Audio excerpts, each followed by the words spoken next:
Good afternoon, everyone, and welcome to today's discussion of Saudi Emirati tensions over Yemen, squabble or breaking point. I'm Blaise Mishtal, Jinsa's Vice President for Policy, and I'm delighted to be joined by an all-star cast of panelists this afternoon to go over this multifaceted question. We have Dr. Bernard Hakel, Professor of Near East Studies at Princeton University and the author of Saudi Arabian Transformation.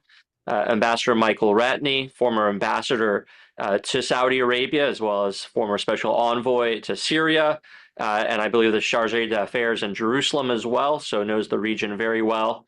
And of course, Jinsa's very own Randy and Charles Wax Senior Fellow John Hanna. Thank you all for joining us this afternoon.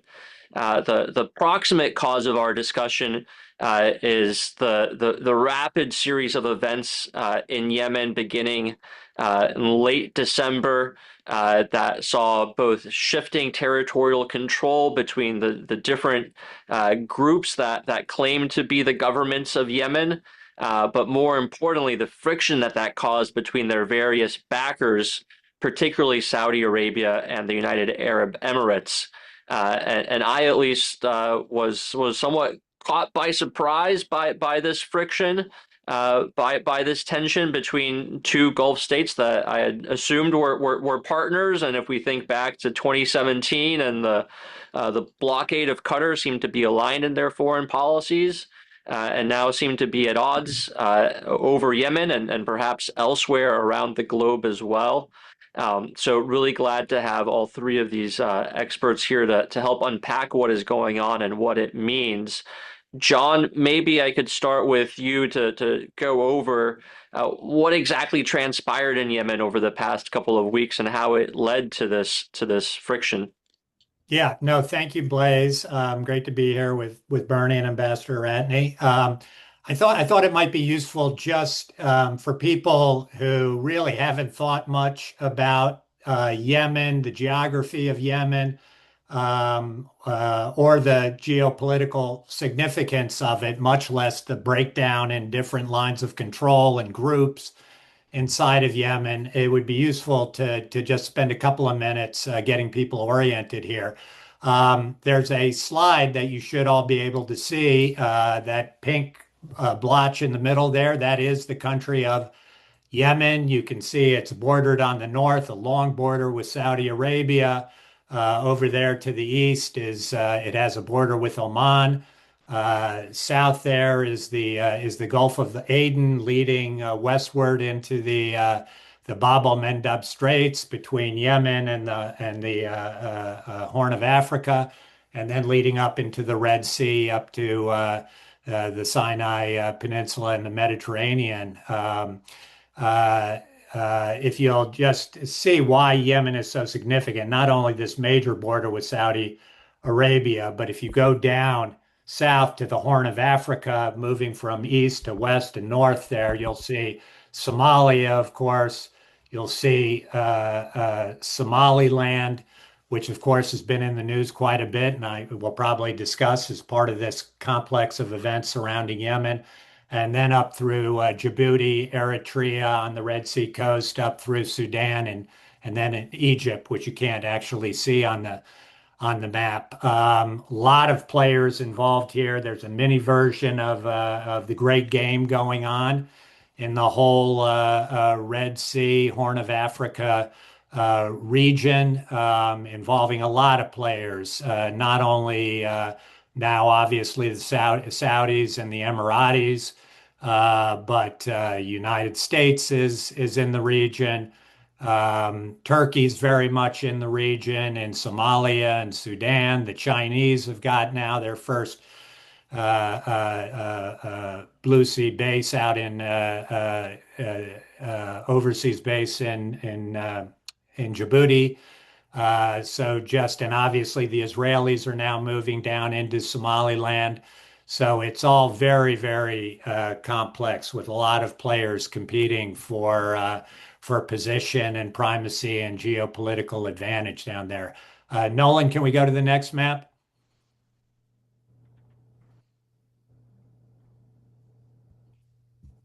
There we go. So this is just the breakdown in Yemen. It's crude. It's very, as we said, it's all very fluid. There are a lot of players involved and it's complex.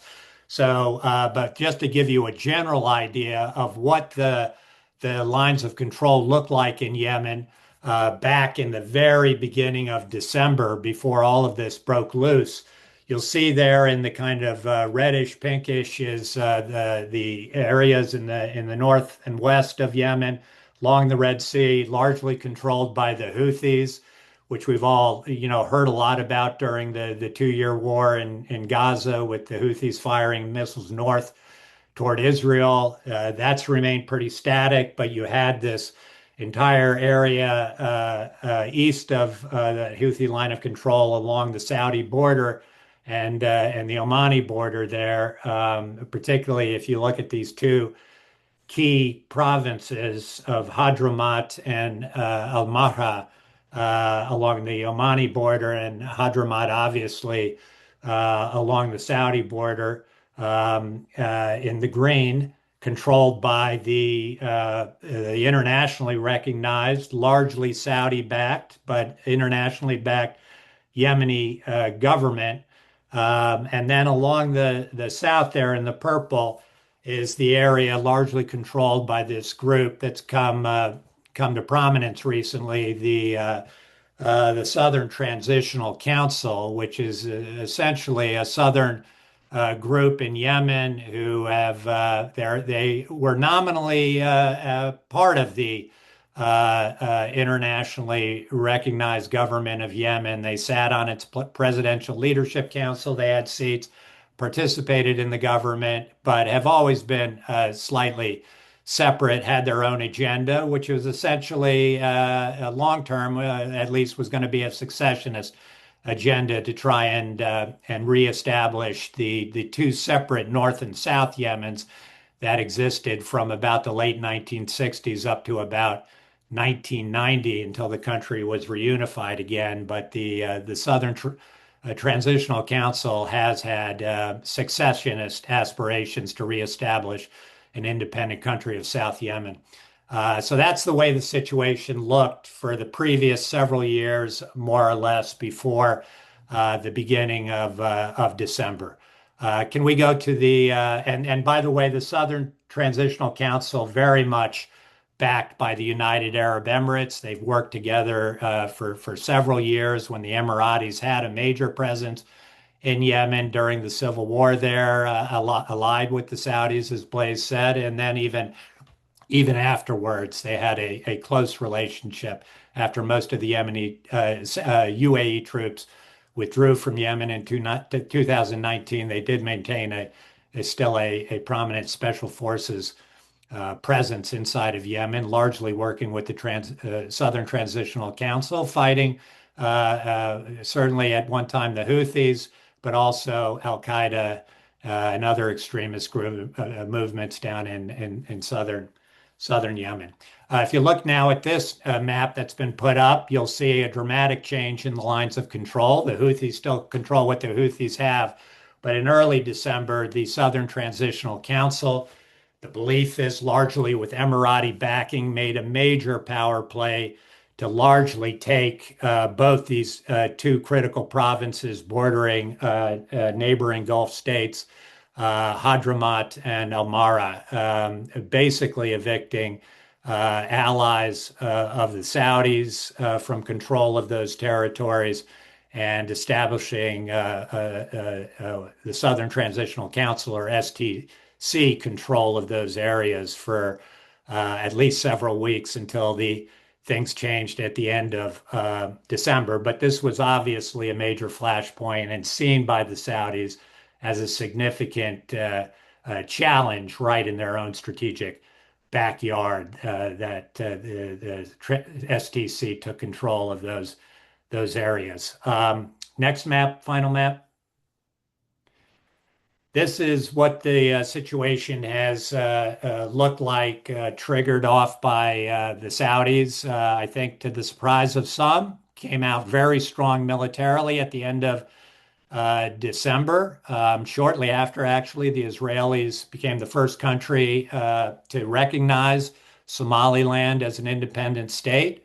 A few days later, the Saudi-backed internationally recognized government of Yemen launched its own counteroffensive against the Southern Transitional Council. And within the space of the last week, initially it was the initial blow was a Saudi airstrike down in a port city in the south, Mukalla, where the Saudis believed the Emiratis had been getting in weapons to the Southern Transitional Council. They claimed to have bombed a convoy down in that port city, and immediately, along with the internationally recognized government, demanded that the Emiratis must immediately. They publicly blamed the Emiratis for backing this power play by the Southern Transitional Council, and altogether demanded that the Emiratis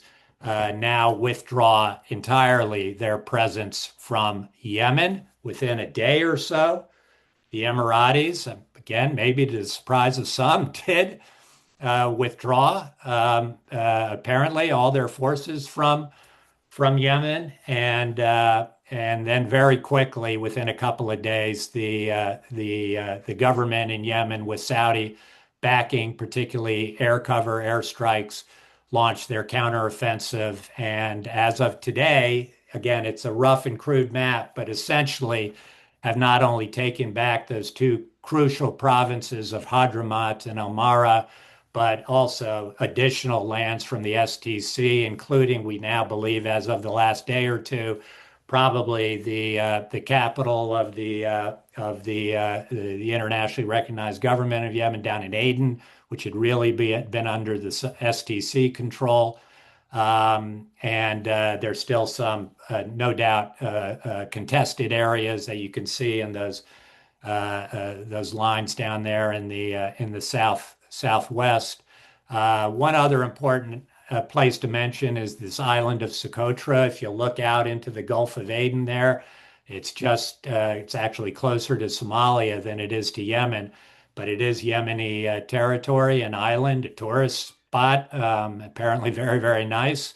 But the Emiratis, along with the STC, also over the last several years have had control down in Socotra, very strategically located in the Gulf of Aden and the approaches to the Red Sea.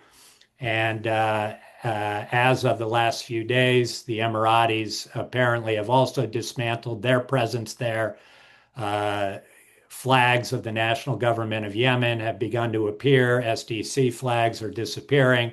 So I think the assumption is, while it's shown as contested on this map, it's still obviously very fluid. The belief is that the government of Yemen, with Saudi backing, will soon have control of Socotra as well.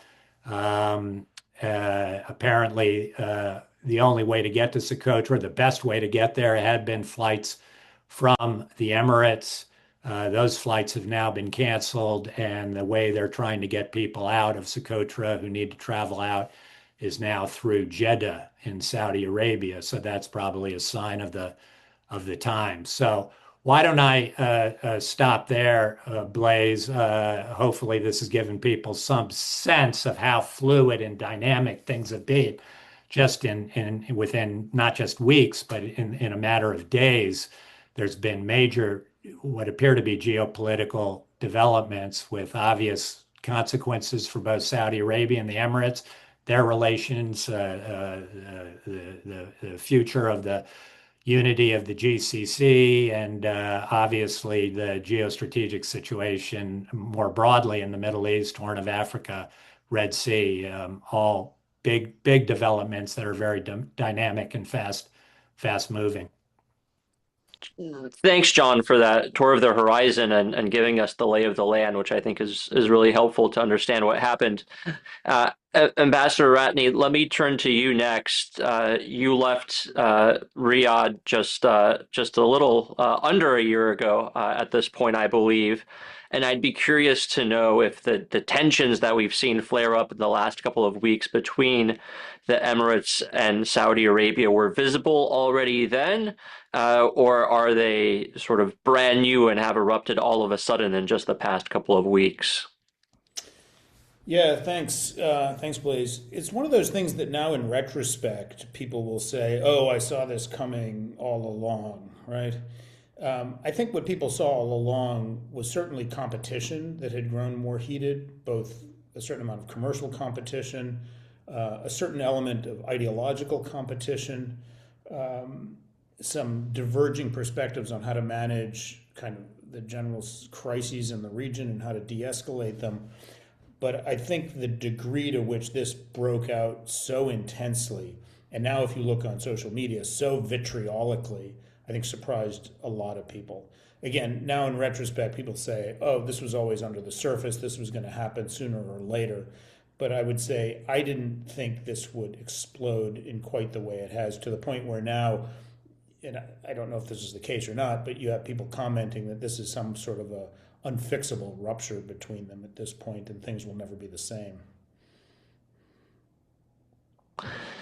So, Professor Heichel, would be curious for you to at least give us a little bit of the Saudi perspective on whether this is, in fact, just about the most recent moves in Yemen that precipitated this, whether there were sort of other long-standing grievances that led to this, or sort of what is behind at least the Saudi part of this friction. All right. Thank you for inviting me. No, I think that there are serious structural differences and between Saudi Arabia and the UAE. And particularly when we talk about the UAE, we're really talking primarily about Abu Dhabi. And the differences between them have to do with the commercial competition that Ambassador Ratney just mentioned, but also many, many other things. For instance, there's competition over production of oil and how much each country can and should produce, because the Emiratis have built up significant spare capacity and they want to bring that onto the market. And the Saudis, through the OPEC Plus framework, have been limiting the UAE from doing that, limiting themselves, by the way, as well, in order to maintain a certain price band in oil. They also compete and have very different views on the Sudan, on Syria. For instance, the UAE has an absolute allergy to dealing with anyone who is involved, who is Islamist, and they want to stop any Islamists from coming to power anywhere. Um, this is a personal kind of view of the leader of the UAE, Mohammed bin Zayed. And again, these are countries that are ruled by individuals, so it's highly personalistic.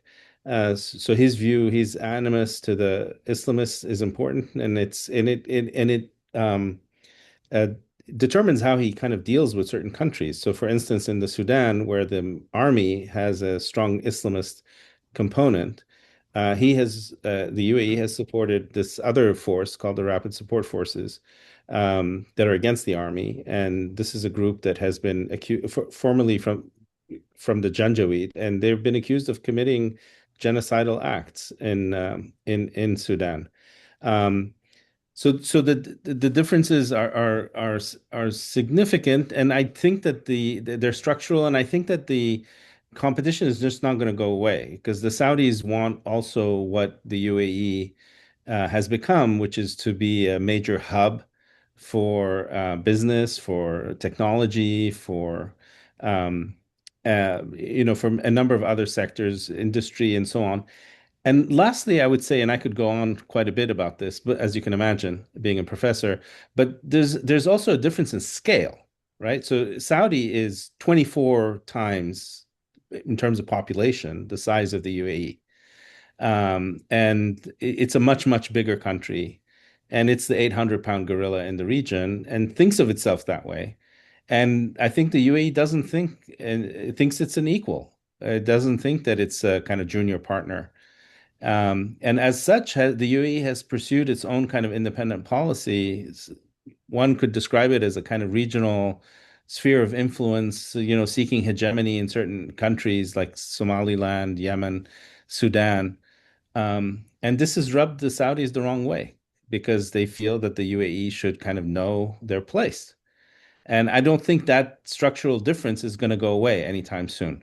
They feel the same way, but the Saudis feel the same way, by the way, about the Qataris. But they've kind of patched things up with the Qataris, and one could see that as the Saudis got closer to the Qataris, that they were basically, as it were, giving the finger to the UAE. So, these countries, you can kind of watch the status of their relationship by how they cozy up to one or the other party. The UAE has tried to cozy up to Kuwait, by the way, and the Kuwaitis have said no, thank you, as a way of, kind of upsetting the Saudis. So it's a complicated place, very, very personalistic in its politics, and therefore can change very rapidly, as we've seen, and it can change again. So nothing is permanent in this part of the world. John, let me ask you maybe if you're able to give us a little bit of the Emirati perspective, particularly with the backing for this, lightning blitz of the STC to take Hadramaut and other parts of Yemen along the Saudi border. Do you think they underestimated how that would be seen in Riyadh? Do you think they had some sort of understanding with Riyadh that fell apart? What was the motivation behind it? What do you think they were trying to accomplish, and how do you think they thought it would play out? Yeah, it's a good question, Blaze. I obviously I don't know. I haven't really spoken to the Emiratis about their role in that STC decision to take this territory right in Saudi Arabia's strategic backyard. Obviously, very sensitive. People who know something about the STCs, claim that they couldn't have made this move without an Emirati green light, and it sounds plausible to me. Why the Emiratis would have done it, I don't know. That, as Bernie says, they've for many years now, I think, have had a emerging view of the region, obviously driven by this very intense anti-Islamist, anti-Muslim Brotherhood fixation. But also, believing that they have a particular role to play in the region, particularly in dominating certain maritime channels or contested areas where weak states are involved, rather than bucking up those centralized states, which the sort of status quo, as the Saudis seem prone to do in places like Yemen or Syria, Sudan. I think the Emiratis have looked and said this is a screwed up region with Islamists running around in parts of central governments that are completely dysfunctional. We need to protect our interests, which are maritime interests, and we see that there are potential partners, non-state actors, and they've decided to pursue a policy in which non-state actors play a very, very prominent role, which is not really in keeping. The Iranians obviously have had a proxy policy for a very long time. But when you think about countries in the Arab League, and particularly in the Gulf, and we think of them as, quite conservative and status quo oriented powers, the Emiratis have launched a much different kind of policy focused on, obviously, on the STC and in Yemen as the most likely allied actor to work with them, give them obviously strategic positions down along both the Gulf of Aden there and the Red Sea approaches at Bab el-Mandeb. They've gone across the sea to Somaliland, and the same with, I imagine, the RSF in Sudan. All kind of non-state actors. There's also discussion that they've been quietly supportive of what the Israeli policies to support minorities, and particularly the Druze inside of Syria, seeing a real threat from the Shara government that they're not particularly comfortable with, seeing them consolidate their control there. So they've been playing a much different game that has economic aspects to it in terms of their entry on ports, on agriculture, on industries in these different countries, and having a kind of dominant influence, but very much kind of using a proxy strategy that has, I think, traditionally been relatively foreign to the major powers in the Gulf. So, Professor Hakel, curious on your thoughts on whether this was just a squabble, whether it is an unfixable rupture, as Ambassador Ratney said, some are saying, whether this is sort of a frozen conflict now, or whether things will continue to escalate. Where do Riyadh and Abu Dhabi go from here? So, if to answer your first question, which is what provoked this, right? I suspect it had to do with the Crown Prince of Saudi Arabia's visit to the United States, and that during that visit, he spoke with President Trump about the civil war in the Sudan. Sudan is extremely important to Saudi Arabia because there are a million Sudanese refugees and residents in I mean, a combination of refugees and residents in Saudi Arabia. And he's worried that the Crown Prince is worried that, as the war continues, that there may be more refugees coming across the Red Sea. So, from the Saudi perspective, there are countries that are, a national security risk, and they're very important. Yemen, of course, is by far the most important country because it's the underbelly of Saudi Arabia, and having some kind of stability there, especially with the Houthis armed by the Iranians and having launched many missiles and drones at Saudi Arabia, they really are very keen to have that country stable. Very difficult thing to pull off, by the way.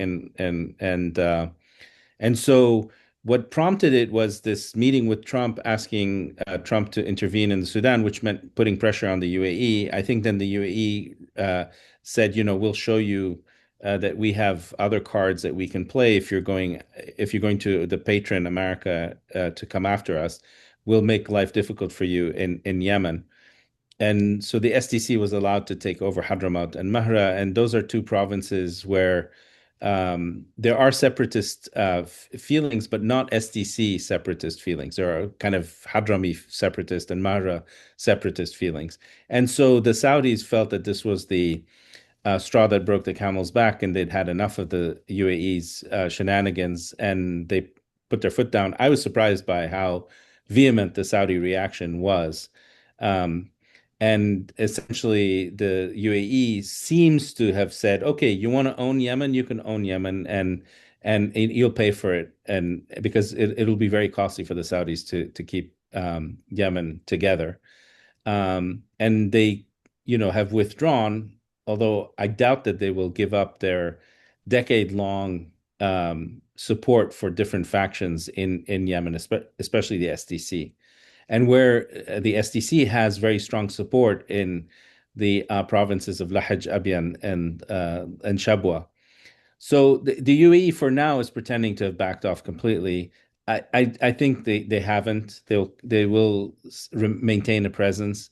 And as I said in my earlier response, I think that the relationship with Saudi will be tense going forward between the UAE and Saudi Arabia, but it won't take this kind of intense form. Again, I don't think. I think the UAE probably won't want to provoke the Saudis in this way, but I don't see their relationship, sort of not remaining tense, and it's because they compete in so many different ways with each other, and it is in a way a zero-sum competition on a number of these files.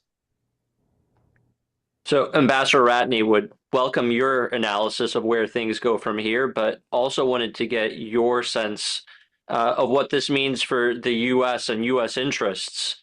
On the one hand, sort of the various places that the UAE and Saudi Arabia seem to be squabbling over, Yemen, Sudan, don't really seem to be of much interest to U.S. policymakers, at least at the moment. And on the other hand, both the Emirates and the Saudis are obviously very good U.S. partners, and yet we seem to be able to work with competing GCC states at the same time without that necessarily affecting our relations. So, does this matter for the U.S.? Is this a tension that Washington should or can intervene in, or should the U.S. just let it play out? Yeah, I mean, the short answer to that part of the question is it matters a lot to us. You know, if you're the U.S. Central Command, you want a collection of countries, partners in the region that are going to be partners with each other as well, not just partners with the United States. We want them to work together, whether it's on regional air defense or intelligence or military operations. And the degree to which there's divisiveness, even this intense divisiveness, just makes it harder, especially if comes a moment when things really get serious, particularly with respect to Iran. You know, to kind of further what Bernie was saying, there is intense competition between Saudi and the Emirates, and it is to some degree zero sum. They share a lot in common, though, when you think about it. They're in the region, they're both oil producers, they're both trying to wean themselves off of oil, they both have an aversion to Islamist movements generally, although clearly the Emirates to a greater degree. They both regard Iran as their ultimate adversary. They both would like to kind of get away from a historic region of conflict and volatility and focus on business and commerce and artificial intelligence and defense instead of these conflicts. I think there, in all of those things that kind of they have in common, there is the roots of why there's so much divisiveness between the two of them. You know, Saudi looks at this region, and John kind of walked around the map very ably and said, look at all these conflicts, look at all this volatility, whether it's Yemen or Sudan or now or Somalia or even further afield in Syria or in Gaza. The Saudis look at that and they see all downside, right? This is just conflict, many of which these conflicts can't be resolved. They just need to de-escalate them, distance them from their shores so they can focus on their priorities, which is economic and social development of their country and ideally their region. I think to some degree the Emiratis look at the same map and they see a certain amount of opportunity because the Emiratis are in this period where they want to project their own influence and their own power and their own identity separate from simply a small country within the GCC. They want to show that they're players regionally and even globally. And one of the ways that they've done that has been to partner with what we might call proxies or others in the region, whether they're the STC in Yemen or the Rapid Support Forces in Sudan or the government of Somaliland or others. And the Saudis look at that and they say, this just stokes conflict. This just stokes more volatility at a moment where all we want to do is keep this volatility away from us. And I think the Emiratis look at it and they say, you, Saudi, need to understand that we're not just your little brother. We have our own identity, we have our own foreign policy, and we have our own national interests. And among those national interests are kind of projecting economic strength and establishing a collection of partners in the region through which we can express that economic and military strength. And that was a growing tension. And a lot of that was hard to see on the surface, but it was definitely happening beneath the surface. And I think when the STC made its move in Yemen, it was, as Bernie says, there was the straw that broke the camel's back. This is not just the Emiratis utilizing a proxy force in order to express their own influence. This is them doing it on Saudi's southern border, in a place where Saudi has long-standing interests and a long-standing presence, and they regard it fundamentally as a national security threat, not simply as the Emirates kind of establishing local partnerships. To push on that, please go ahead. Yeah, one thing. You know, what's really strange about first, I should say, I think as an American, it's really tragic to have two allies, not getting along, and they should all get along because that serves our collective interest. And I'm not sure President Trump will see it that way. I mean, he might want to see it as an opportunity to play these different countries off against one another and maybe get more investments from one or the other, et cetera, which is the wrong way to think about this situation. We want them to get along just for the reasons Ambassador Ratney said. But one of the things that's kind of peculiar about this situation is that Saudi Arabia is behaving like a small country and the UAE is behaving like a big country. So the Saudis don't want to intervene anywhere. They just want, these problems to go away. They want to deal government to government. They don't want to deal with non-state actors. They're sovereigntists. They are kind of, nationalists in their outlook. They want the territorial integrity of countries to be maintained. And the UAE is behaving like this big country with kind of regional and geopolitical and hegemonic kind of ambitions. In part, I think maybe because of the relationship with Israel, at least that's the going theory now, is that the Israelis are sort of egging the UAE on. They didn't need to be egged on very much. I mean, they were already doing this sort of stuff well before they got involved with Israel and before the Abrahamic Accords. But that's the kind of strange thing about the UAE. The other thing I should say, just as a kind of academic point, when you have countries that derive their revenue from oil and it's easy and it gushes and not from taxation, you have this temptation to build militaries and to then project power. We saw it with Iraq when he invaded Iran, and then we saw it when he invaded Kuwait. There's something about oil and the fact that you're not accountable to your own people in terms of revenue that allows you to do crazy stuff. And we're seeing some of that on display, unfortunately, here. Let me ask you, Professor Eichel, on a different narrative that has emerged in Washington, or at least I've heard in the last couple of days, explaining what's going on. And I guess it builds partially off of what you said in one of your earlier comments that the Emirates are staunchly anti-Islamist, which I guess the flip side of that could be that the Saudis are perhaps more tolerant of dealing with Islamist forces. And in fact, the narrative that I've heard is that you have the Saudis at least playing footsie with or making overtures to this Islamist axis, Sunni Islamist axis that's emerging in the Middle East with Qatar and Turkey and maybe the Brotherhood, and that ideological drift between the Emirates and the Saudis is part of what's going on here. Is that an accurate read? Yeah, I've seen the similar kind of pieces about this. So look, Islamism is a mortal danger to the Saudi royal family's regime. Okay, so if you look at how they deal with Islamists domestically, none of what you just outlined is true. There's zero tolerance for Islamism domestically. Now, when it comes to overseas countries, and where you do have Islamists and you don't have sort of better alternatives, say take Ahmed al-Sharaa in Syria, then the Saudis will deal with him. But if you see the kind of conversations that are happening between the Saudis and the Syrians, they're trying to tell the Syrians, I mean, Sharaa specifically, we know you're an Islamist, but we want you to behave like a nationalist. We want you to think like a nationalist, to behave like a nationalist, not to think and that because you're an Islamist, you can interfere in other Islamic causes around the world, including the question of Palestine. Like you deal with the Israelis. You don't make trouble for the Israelis.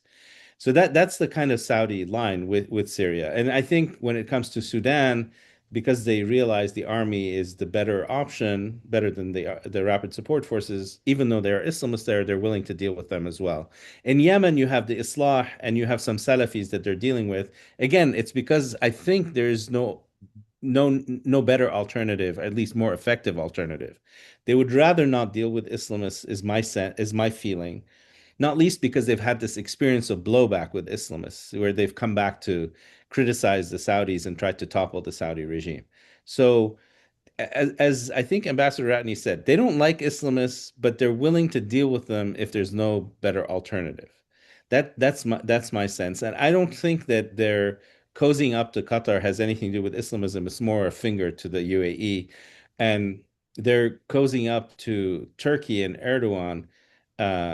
Is again more to do with coordinating on Syria, I think, rather than any love for Erdogan and his Islamism, you have to remember Erdogan tried to topple MBS with the Khashoggi murder, and he used Islamism, and and Jamal was an Islamist himself, to topple the MBS from power. So, there are long memories here in this part of the world, and I don't think MBS is just going to become a pro-Islamist guy around the region, and unless this is the only way for him to survive. But his choice is not to be with Islamists unless there's no alternative, as I said. If I could just jump in, it's Please, fascinating. Ambassador.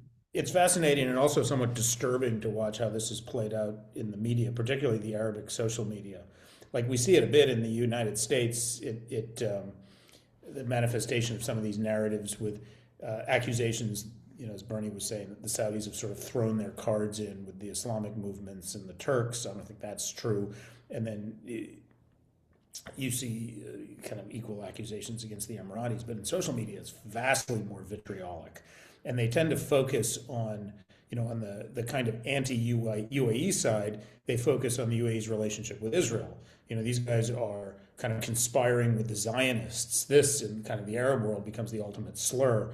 And then the anti-Saudi side, they don't quite have that, but they find horrible ways to disparage MBS personally and all of his relationships. So, like, this has become, and this in a way, this was bad in 2017 during the rupture with Qatar, but I don't think it was quite this bad. I don't think it had gotten quite this personal or this intense. And as I said, it is bleeding into the Western media as well, where you have articles saying how, as I mentioned, that MBS has kind of given up on his approach of regional moderation, and now he's thrown his cards in with, the worst thing you could possibly say, throwing his cards in with Turkey and Qatar, right? And so, like, I don't think that's helpful. Like, I gather that the Saudis and the Emiratis have their own perspective, but when this bleeds into the public narrative, it makes it much, much harder for them to ultimately find a way to live together again. Ambassador, let me stay with you. And since you raised the question of Israel, what does this do for the prospect of either country's relations with Israel, particularly the evergreen hope, I suppose, of normalization between the Saudis and Israel, but also as Israel is looking to maybe do more on the Houthi threat, maybe work with regional partners like the Emirates or the Saudis. How does this affect those relations and those prospects? So look, I think from the Emirati perspective, they made a decision. They made really kind of a fundamental strategic decision. We're going to have a relationship with Israel, and we're not going to let the kind of ups and downs of either Israeli politics or regional politics get in our way. And I think they see it as not only to their strategic advantage, but it's also a card that they play with Western and American audiences. They're the Arab country that has a productive relationship with Israel, unlike those guys over there, right? So they've played that card to some good effect. The Saudis have a very different perspective on this. I think their going in position is normalization with Israel. I think they would like the basic formula that had been discussed for the past couple of years, which is they're willing to establish a normal relationship with Israel. They want something for it, and they want it from us in terms of a treaty relationship that gives them kind of the ultimate insurance policy against the threats that they face in the region, particularly from the Iranians. But it's not something they're willing to do at any cost. They don't want it badly enough. And the longer the Gaza war kind of dragged on, and the more that narrative, and especially the horrific images in the media, were on display for their own citizens, the harder it became. And the harder it became for the Israeli government to meet basically their kind of minimum entry price for getting back in the negotiations, which is kind of a definitive end to the war in Gaza and kind of articulation of support by the Israeli government for Palestinian statehood. Those two basic conditions haven't been met. So they never even got back to more detailed discussions about the nuts and bolts about what an agreement would look like. Look, I think ultimately, and MBS made this point when he was in the Oval Office with President Trump, it's not something that he's ruled out, but he's made it clear that it's something that's gotten much, much harder for them and isn't as critically important for them as other things that he's trying to accomplish right now. And probably the main thing that he's trying to accomplish right now is to keep these conflicts at bay so that he can get back even in a time when oil prices are not as high as they would like. He could get back to a focus, this kind of monomaniacal focus on his own country's development. Mm. Thank you. I'm eager to get to questions from the audience. So if you are watching and you want to ask any of our panelists anything, please feel free to submit those questions using the Q&A feature in Zoom. If you type in your question, I'll then be able to read it out and pose it to the panelists. In the meantime, while you're composing those, John, let me ask you both to weigh in on what Ambassador Ratney and Professor Hakel just said, but also to get your thoughts on this. We've just been having a webinar on the Middle East for the last 45 minutes, and by my count, the word Iran has been uttered only 2 or 3 times, which I think is a first. We just had Prime Minister Netanyahu meeting with President Trump, talking about the resurgent threat of Iran rebuilding its missile program. How does this spat between Abu Dhabi and Riyadh affect the attention and ability to continue focusing on that Iranian threat and dealing with it, either by Israel or the United States or the region more broadly? For the record, I was the one that uttered the word.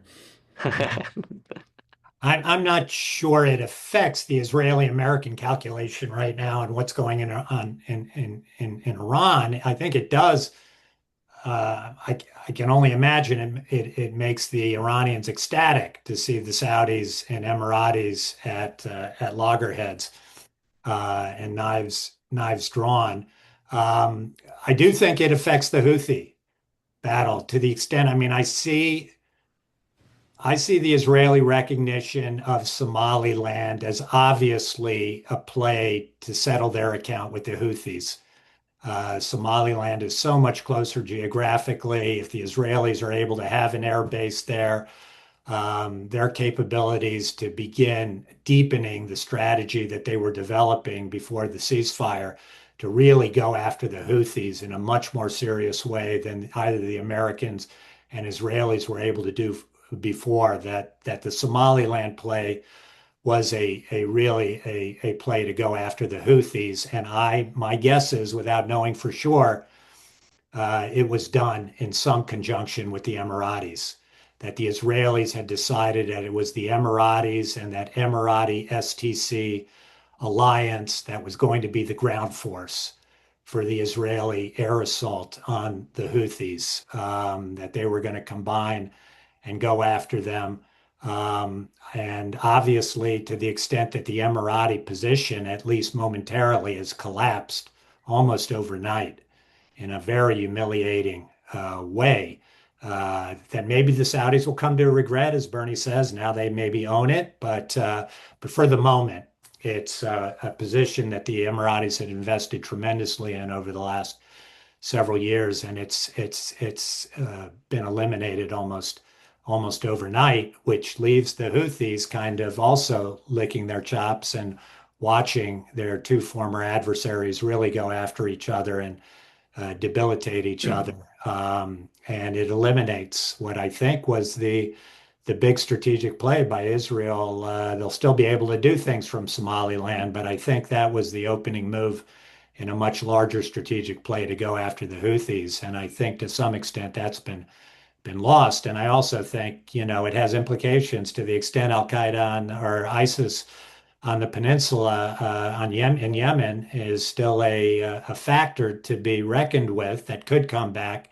I think this kind of fighting between our two primary partners inside of Yemen could have implications for the fight against ISIS, and we could see some kind of resurgence of ISIS in Yemen and other extremists in the same way we've seen some of that happen in Syria. So that's all kind of second order to Iran, but it no doubt it helps the Iranians. It's a net positive for the Iranians to see this kind of clash going on between two of America's and potentially Israel's best partners in the region, who were all supposed to be part of a unified security architecture to confront the long-term Iranian challenge and threat. Well, we have a question from the audience almost directly to that point, asking, Why are the STC and government forces more focused on fighting each other than fighting the Houthis? Why would Saudi and the UAE not press STC and the Yemeni government to focus on the Houthis? I don't know, Professor Hakel, if you have first thoughts on this, and then happy to go to Ambassador Ratney and John. Well, first there's a truce, with the Houthis, between the Saudis and the Houthis and other um, Yemeni factions. So if you decide to take on the Houthis, that's basically reopening up or rekindling the civil war, full on.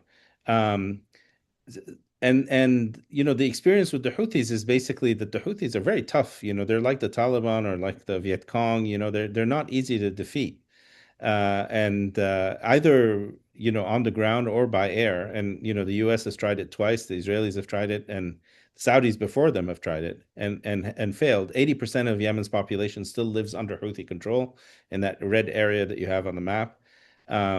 So if you're going to go after the Houthis, you really have to prepare long and hard. And the STC and the Saudi-backed forces are simply not up to the task. So I mean, I guess that's the main reason why they haven't been asked to or made to go after the Houthis. Ambassador Ratney or John, any additional points on that? I mean, I'd only say that the question like cuts to the heart of why this whole issue is so vexing for the Saudis and also for us, right? We regard the ultimate adversary down there as the Houthis. Why are they giving the Houthis the opportunity to strengthen when these kind of opposing factions are fighting with each other? It really is vexing. And I think it does to some degree go back to what Bernie says, which is like the Saudis and really the Emiratis prior to kind of the reignition of the military conflict against the Houthis in kind of late 22, early 23, as a reaction to the Houthis' attacks on particularly on Israel. Aside from that period, like the whole goal has just been to de-escalate, establish a diplomatic dialogue, a political process with them, which kind of acknowledges that they're not going to get rid of them anytime soon, but they just need to keep their most pernicious effects away from the Arabian Peninsula, away from Saudi in particular. So I think there was this sense that the Houthis aren't going anywhere, and maybe the Emiratis at that point, or certainly the STC, thought maybe the time is ripe to take their crack at independence, because who knows when that opportunity is going to come again. All right, well, maybe for last question, we can do a lightning round on what should the U.S. be doing about this now? Is this something that Washington should just let play out? Is there something we can do to try to bring the Emirates and Saudi Arabia back onto better terms? What sort of sticks or carrots can we use to do that? John, let me start with you. Yeah, I don't have a prescription for you, but I think it's just old-fashioned diplomacy and probably at very high levels. I mean, Trump has prided himself on, I lost count how many disputes and wars he settled, 8 or 9. You would think with two allies where we're the primary security partner for both, the partner of choice on a lot of economic things as well, and investments that Trump would have substantial leverage to go in there and kind of behind the scenes really crack heads and get these guys to say, this is completely counterproductive to American interests in the region and our joint interests. It should all be about Iran, about economic development, about cooperation, collaboration, but thinking about building a future new security architecture in the Middle East, keeping Iran down. Obviously, the normalization agenda, and so I think it's diplomacy. I'm not sure there's any real coercive things we could do, either militarily or economically, to force these guys, because we don't want to get into a dispute with them. But I think as a good faith negotiator and mediator who has just a lot of standing and leverage with both of these guys, I still don't think either one of them really wants to cross Trump. That I hope the U.S. is being active behind the scenes. I don't quite see it. I think they were caught off guard and obviously dealing with a lot of other things and limited bandwidth. But I think this is one, given the importance of these two partners, where if you've got the horses in the stable, including if the president has some additional time, this is worth. I'm not aware he's made any calls yet, but this is worth one putting his shoulder into, I think. Professor Haeckel, thoughts? Yeah, I mean, I agree. I think that I think that the U.S. has huge leverage over these countries, and the president has to knock heads and maybe send a special envoy. I mean, Jared Kushner would be the obvious person to my mind because he has dealings with all three countries. Here, I mean, not just Saudi and the UAE, but also Qatar, and to make them, stop, and then also to really concretely build on the interoperability and the coordination and this, this defense architecture that they need to work together on. I would certainly also get involved in the Sudan and try to stop that war. I mean, basically, what the U.S. should do is to um, try to try to manage and mitigate and lower the tensions across the entire region. I mean, stop these wars, stop the conflict as much as possible, because that's what serves America's interest, and it also serves the interests of these countries, and to focus on the most important thing, which is the Iranian threat, really, and the Houthi threat here specifically because of shipping and the bombing and the ballistic missiles and drones that they have that they can target both Saudi and all the countries of the GCC. Thank you. Ambassador Ratney, close us out with some brilliant recommendations on how we move forward. Wish. My guess is the administration doesn't get heavily involved. Like, I could imagine some phone calls, basically, hey, you guys really need to work this out. I don't think we're going to pick a side. We have too many interests in both countries to get in the midst of that. And I think if there's a lesson from the 2017 rupture with Qatar, it's that our diplomacy really didn't have an impact ultimately. We tried, we had some meetings, for us, it's obvious, right? Like, we need these partners that are going to work together. Can't we just get these guys in a room together and work this out? It just didn't work that way with Qatar. I think eventually, as some people would say, they're going to figure it out. And eventually they did figure it out. I think in that case, it was partly because it didn't work. The Qataris just became more self-sufficient rather than get weakened. And ultimately, the Saudis and others just thought it was better just to turn the page.